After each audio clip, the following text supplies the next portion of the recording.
이 오후 시간에 우리에게 주신 신앙의 길을 다시 한번 확인하면서 그 토대 위에 굳게 서서 영생의 길을 걸어가는 저와 여러분 되기를 소원합니다. 사도행전 4장 12절은 베드로가 사내들인 공회 앞에서 증언할 때 고백한 말입니다. 그래서 간단히 이 말씀이 나온 배경을 살펴보고 의미를 새겨보겠습니다. 장로들과 서기관들과 그리고 대제사장들이 사도들을 불러 세워서 추궁하였습니다. 너희가 무슨 권세로 그리고 누구의 이름으로 이 일을 행하였느냐 이렇게 이야기합니다. 이 질문에 대한 답 중에 오늘 이 말씀이 들어있습니다. 다른 이로서는 구원을 받을 수 없나니 천하 사람 중에 구원을 받을 만한 다른 이름을 우리에게 주신 일이 없음이라 하였더라. 장로들과 서기관들과 대제사장들이 모였습니다. 이들은 유대인의 지도자들입니다. 이들이 사도들을 눈여겨보고 있었는데 사도들이 백성에게 예수 그리스도의 이 부활의 복음을 전했습니다. 그리고 많은 사람들이 이 부활의 복음을 듣고 믿기 시작했습니다. 그래서 남자만 대략 5천이나 되는 숫자가 이미 믿는 자로 돌아섰습니다. 믿는 자로 돌아섰다는 얘기는 유대인들 지도자들에게는 자신들에게서 떠나가서 다른 도를 따른다는 이야기입니다. 굉장히 위협적이죠. 그래서 거기에 사도들의 부활신앙을 더 강력하게 뒷받침해주는 사건이 있었는데 나면서부터 걷지 못한 사람이 일어난 사건이었습니다. 유대인 지도자들에게는 이 사건이 너무나도 불편한 사건입니다. 점점 그리스도를 따르는 무리는 커져가는데 거기에 기름을 부은 격으로 이 사건이 일어난 겁니다. 그래서 유대 지도자들이 이 베드로와 요한을 공회로 불러서 신문을 합니다. 신문을 하는데 성령 하나님이 베드로에게 역사하셔서 성령 충만하게 하시고 그들 앞에서 복음을 전하게 하십니다. 유대인 지도자들은 어떻게든 걸어서 넘어뜨리려고 하였는데 사도들은 마치 준비된 듯이 이 질문에 답을 합니다. 그러자 유대인 지도자들이 이들을 어떻게 특별히 해코지할 수 있는 그런 근거를 잡지 못하고 말로만 엄포를 놓고 이제 놓아주게 됩니다. 베드로는 무슨 권세와 누구의 이름이라고 묻는 이 사람들에게 먼저 이 말을 합니다. 사도행전 4장 9절인데 만일 병자에게 행한 착한 일에 대하여 이 사람이 어떻게 구원을 받았느냐고 오늘 우리에게 질문한다면 우리는 이렇게 대답하겠다라고 이야기를 합니다. 여기 보면은 베드로가 두 가지 이야기를 하는데 먼저 이 사람들이 행한 일은 범죄가 아니라 선한 일이라는 겁니다. 그러니까 사실은 굉장히 부당한 일을 당하고 있는 겁니다. 사내들인 공회가 범죄를 저지른 사람에게 신문을 한다든지 아니면 신성모독적인 일을 한 것에 대해서 뭔가 이렇게 신문을 한다든지 그러면 모르겠지만 베드로에게 하는 이 질문은 베드로가 받은 이 질문은 선한 일에 대한 질문이었습니다. 그런데 그거를 추궁하듯이 범죄를 이제 따져 묻듯이 불합리하고 모순되게 물어보고 있는 겁니다. 베드로의 말은 이런 거죠. 우리가 하는 일은 선한 일이라는 겁니다. 그리고 두 번째로 이들의 질문을 살짝 바꿉니다. 너희가 무슨 권세로 누구의 이름으로 이 일을 행하였느냐? 이 사람을 고쳤냐? 이렇게 묻는 사람들 앞에서 이 사람이 어떻게 구원을 받았냐고 오늘 우리에게 질문한다면 이렇게 대답합니다. 굉장히 비슷한 말 같은데 베드로는 이 사람이 어떻게 나았냐는 이렇게 묻는 질문을 어떻게 구원받았느냐는 질문으로 바꾸고 있습니다. 그러니까 이 사도들이 한 일은 그냥 이 사람의 육체를 낫게 한 것이 아니라 구원받게 한 일이라고 이야기하는 겁니다. 굉장히 놀랍게 이 질문을 바꾸고 다른 쪽으로 초점을 돌리는 이 모습을 보면서 학문이 없는 범인인 줄 알았던 유대 지도자들이 쉽게 말의 논리로 그리고 권위로 이들을 넘어뜨릴 수 있을 줄 알았는데 대답을 잘하는 이 사람들을 보고서 깜짝 놀랍니다. 이게 오늘 본문이 나온 배경입니다. 이제 좀 더 직접적으로 베드로의 말에 담긴 예수 그리스도의 복음에 대해서 보겠습니다. 나면서부터 못 걷는 사람을 치유한 이 사건은 예수 그리스도의 복음을 드러내주는 사건이었습니다. 사도들이 전한 복음은 부활의 복음이었습니다. 이 사도행전 4장의 맥락에서 보면은 예수 그리스도의 부활을 전하고 그리고 믿는 자의 부활을 이야기하는 복음에 대해서 사도들은 이야기합니다. 예수 그리스도가 죽음에서 부활하셨듯이 그를 믿는 자도 다시 살아날 것을 사도들은 가르쳤습니다. 그 복음의 능력을 눈으로 보고 경험할 수 있도록 해주는 사건이 바로 이 나면서부터 걷지 못한 사람을 일으킨 사건입니다. 그러니까 예수님께서 표적으로 기적을 행하셨던 것과 같이 사도들도 표적으로서 이 기적을 행하고 있는 것입니다. 나면서부터 걷지 못한 사람이 있습니다. 처음부터 고침이 필요한 상태로 태어났습니다. 그런데 스스로 치료할 능력이 없습니다. 그리고 그 누구도 그를 치료할 사람이 없습니다. 그 인생이 너무 괴로운데 체념할 수밖에 없습니다. 아픔을 안고 살아갈 수밖에 없습니다.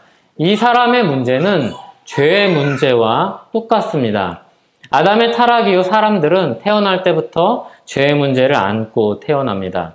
그런데 이 문제를 스스로 해결할 수 없습니다. 그리고 누구도 해결할 수 없습니다. 그 인생의 끝은 멸망인데 벗어날 가능성이 없습니다. 나면서부터 걷지 못한 자의 문제는 죄의 문제와 정말 유사합니다. 그런데 어느 날 예수 그리스도의 이름을 듣고 그 이름을 힘입어서 발과 발목에 힘을 얻고 일어나 걷게 됩니다. 그는 하나님을 찬양하고 하나님께 영광 돌리는 사람으로 살게 됩니다. 신자도 이와 같죠. 어느 날 예수 그리스도의 복음을 전하는 사람들을 통해서 우리의 귀에 들려집니다. 선포됩니다.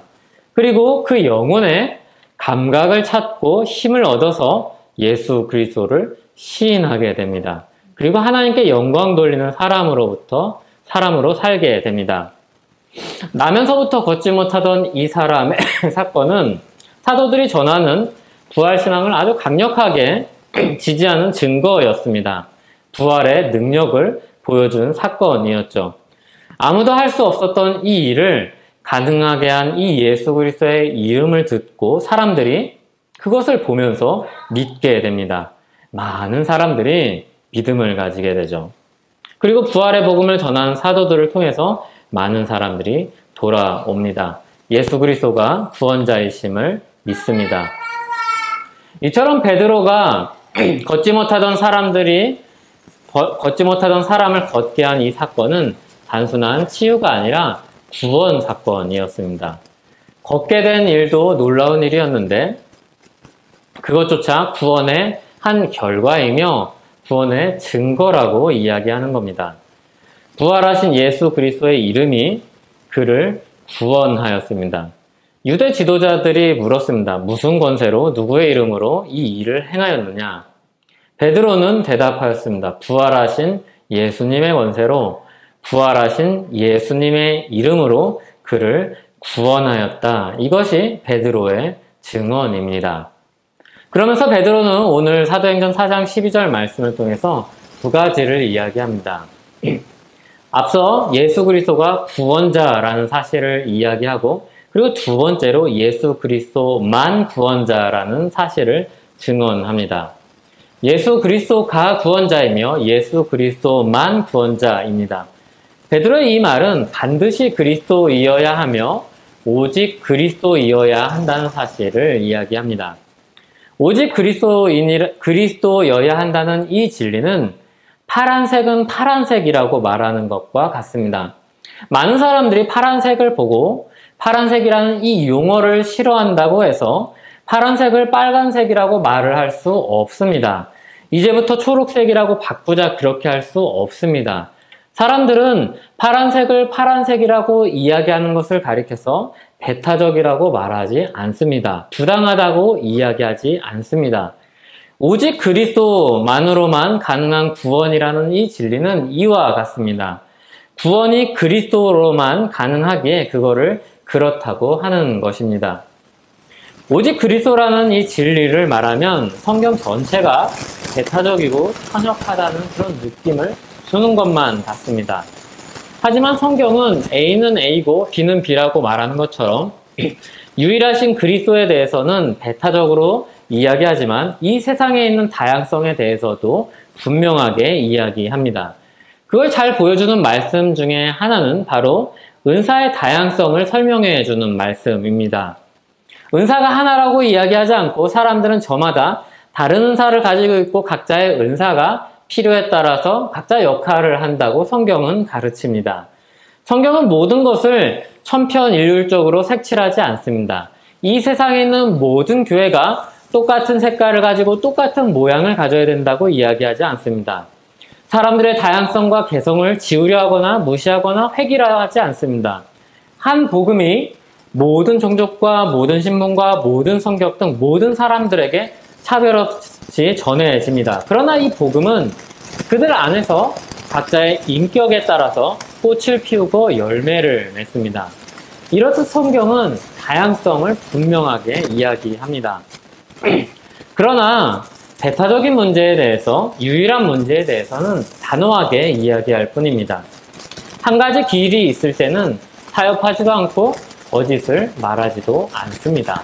진리이기 때문이죠.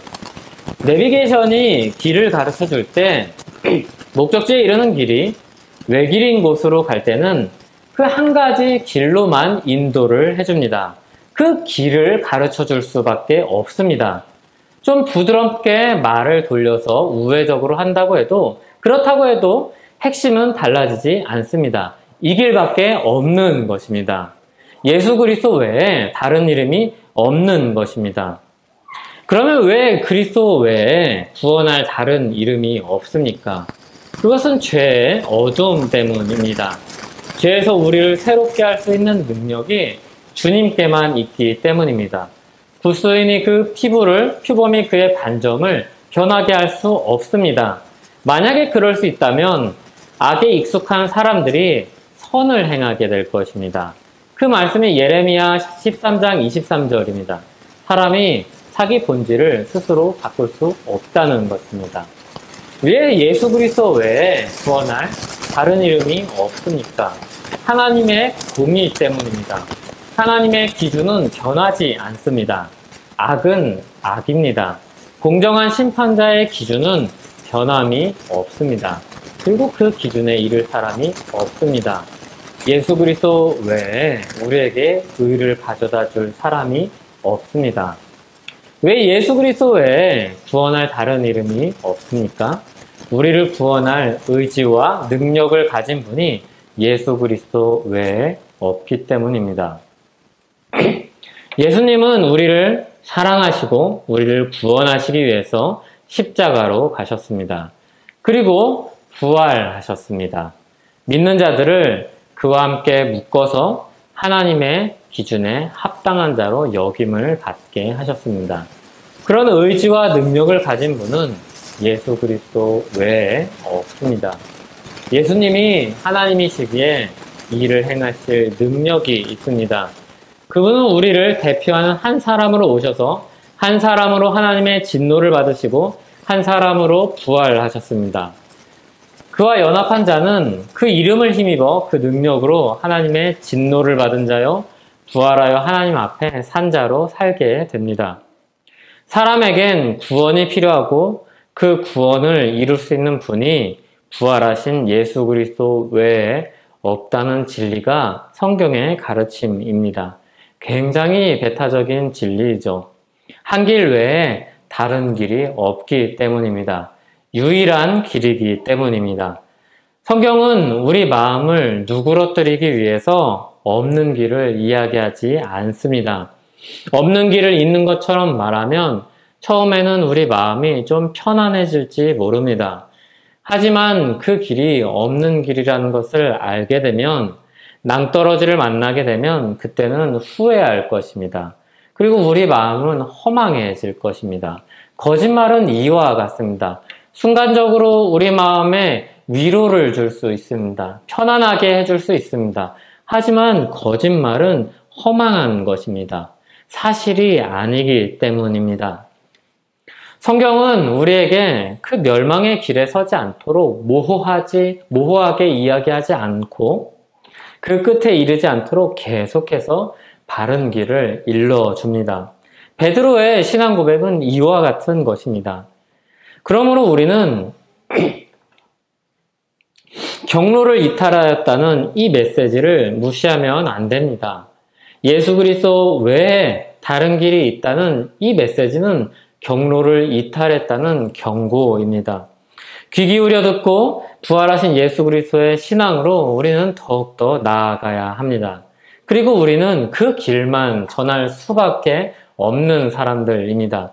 그것이 진리이고 거기에 생명이 있기 때문입니다. 우리가 예수 그리스도라는 그 길만 전하고 그 길로만 걸어가는 우리가 되기를 소원합니다. 같이 기도하겠습니다. 하나님 감사합니다. 우리가 예수 그리스도를 따라서 오직 한 길이신 유일하신 그 길을 따라서 갈 수 있게 해주시니 감사합니다.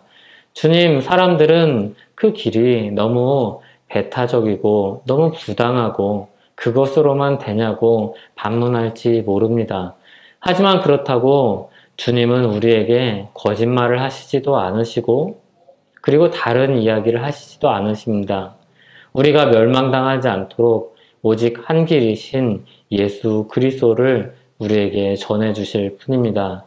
주님, 그것이 우리에게 주신 은혜인 줄 압니다. 주님, 만약에 다르게 이야기하셨다면 우리는 헷갈렸을 것이고 혼란스러웠을 것이고 그리고 다른 길에 빠질 수 있는 수많은 위험에 우리가 봉착하게 되었을 것입니다. 하지만 주님께서 우리에게 분명한 길을 보여주셔서 우리가 그 길을 걷게 하시니 이것이 얼마나 큰 은혜인지 모릅니다. 주님, 그 은혜에 감사하며 그 길을 걸어가는 우리가 되기를 원하오니 우리가 그 복음을 들고 전하고 살기를 원하오니 주님, 우리에게 힘 주시고 아버지 능력을 주시옵소서. 예수님의 이름으로 기도하옵나이다.